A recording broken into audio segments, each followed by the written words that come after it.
Hey guys, तो आज के इस वीडियो में हम लोग फ्रेश वाटर और सॉल्ट वाटर टोनिंग देखेंगे। और इससे जस्ट पहले के वीडियो में मैंने ड्रोनिंग का कंसेप्ट बताया है, तो आप पहले उसको ज़रूर देख लें और उसके बाद फिर इसको देखें। तो फ्रेश वाटर टोनिंग होता क्या है? अगर जो टोनिंग है वो फ्रेश वाटर में हुई है तो उस ड्रोनिंग को कहेंगे फ्रेश वाटर ड्रोनिंग। लाइक अगर रिवर में हुई है तो उसको फ्रेश वाटर ड्रोनिंग कहेंगे। और अगर जो ड्रोनिंग है वो सॉल्टी वाटर में हुई, लाइक ओशन वगैरह, ओशन एंड सी वगैरह, तो उसमें जो ड्रोनिंग है उसको सॉल्ट वाटर ड्रोनिंग कहेंगे। अब होता क्या है, जो फ्रेश वाटर होता है वो हाइपोटोनिक होता है और जो सॉल्टी वाटर होता है वो हाइपरटोनिक होता है as compare to our blood. तो होगा क्या, जो पानी हाइपोटोनिक पानी है वो जो अगर अल्वेलाई में एंटर किया और वहाँ के जो ब्लड वेसल जो उसके कंटेक्ट में है, क्योंकि ब्लड वेसल में जो मतलब ब्लड है उस वो हाइपरटोनिक है, तो जो वाटर का फ्लो होता है वो हाइपोटोनिक से हाइपरटोनिक में होता है।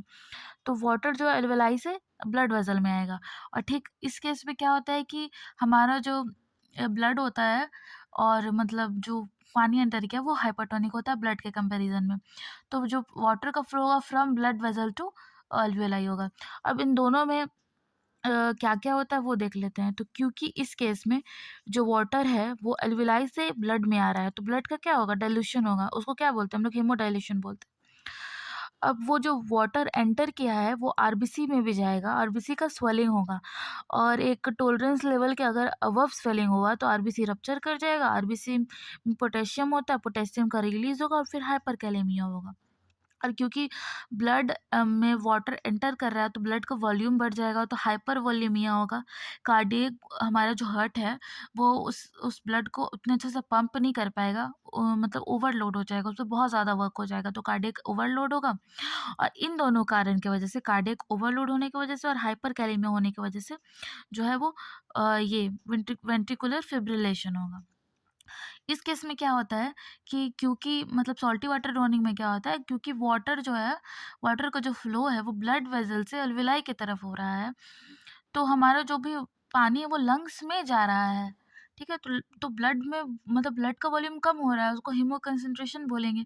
और क्योंकि उसमें जा रहा है तो लंग्स में पानी जा रहा है तो उसकी वजह से क्या होगा, पल्मोनरी एडिमा होगा। पल्मोनरी एडिमा की वजह से क्या होगा कि जो रेस्पिरेशन वाला काम है वो हो नहीं पाएगा, तो रेस्पिरेटरी फेलियर होगा। और क्योंकि ब्लड का वॉल्यूम कम हो रहा है तो हाइपोवोलेमिया होगा। जितना चाहिए ब्लड बॉडी को वो उतना नहीं रहेगा, इसकी वजह से ब्लड पंपिंग ही नहीं होगा, एसिस्टोल हो जाएगा और डेथ हो जाएगा। तीसरी तरफ क्या होता है कि क्योंकि वॉल्यूम कम हुआ है तो ज़ाहिर बात है जितने भी आयन है उनका कंसंट्रेशन बढ़ जाएगा, तो सोडियम, क्लोराइड, मैग्नीशियम, स्ट्रोंशियम सबका कंसंट्रेशन बढ़ जाएगा, हीमोग्लोबिन का भी कंसंट्रेशन बढ़ जाएगा और साथ ही क्रेनेटेड आरबीसीज़ देखने को मिलता है। अब इसमें इसका मतलब क्या होता है? तो जो ब्लड है, सॉरी, जो वाटर है वो जा रहा है अल्वेलाई में, तो जो यहाँ पे इसका भी कंसंट्रेशन कम हो रहा है, इस वाले पोर्शन का जो ब्लड है इसमें कंसंट्रेशन कम हुआ। तो अभी ब्लड के कंपैरिज़न में आरबीसी का ये कंसंट्रेशन ज़्यादा है। ये आरबीसी जो है इसके कंपैरिज़न में, ब्लड वेसल में जो ब्लड है उसके कंपैरिज़न में आरबीसी जो है वो हाइपरटोनिक है। तो अब यहाँ से भी वाटर, आरबीसी से भी वाटर ब्लड वेसल में जाएगा और फिर यहाँ से वाटर फिर अल्वेलाई में जाएगा। तो ये प्रोसेस ऐसे चलता है, from RBC to blood vessel and from blood vessel to alveoli. इस तरह वाटर का फ्लो होता है। अब आरबीसी से जब वो वाटर का फ्लो होगा तो आरबीसी का जो शेप है वो मेंटेन नहीं रह पाएगा, वो श्रिंक करेगा। श्रिंक करने की वजह से उसका जो शेप है वो क्रेनेटेड फॉर्म में, क्रेनेशंस हो जाता है उसके सरफेस पे, उसी को क्रेनेटेड आरबीसीज बोलते हैं। So this is all about fresh water and salt water toning. We will meet for the new concept in the next video. Hope you like it.